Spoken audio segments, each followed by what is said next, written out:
पनि रात पनि बनाउनु भएको छ परमेश्वरले। विभिन्न भाषा भेष बनाउनु भएको छ। असङ्ख्य जातिहरू, गर्नै नसक्ने जातिहरू यो संसारमा छन् होइन।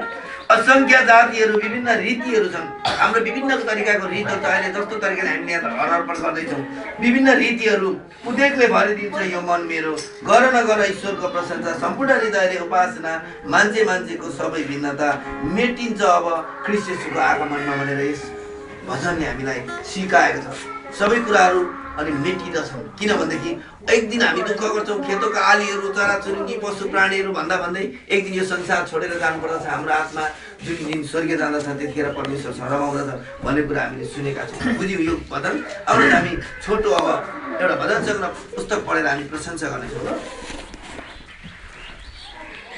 यहाँ भजन सङ्ग्रह 81 मा यसरी लेखिएको छ।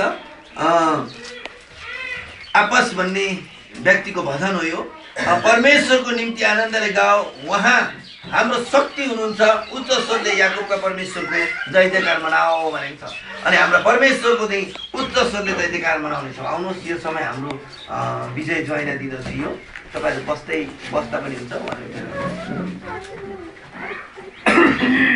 हुन्छ। पिता पुत्र पवित्र आत्मालाई महिमा होस्। सबैलाई जय मसीह। जतिजना आउनुभएको छ उहाँहरू सबैलाई नमस्कार। अनि एक एउटा कोरसहरू गाएर परमेश्वरलाई धन्यवाद दिन्छौँ। किनभने यो हाम्रो एउटा आराधना गर्ने एउटा विधि हो।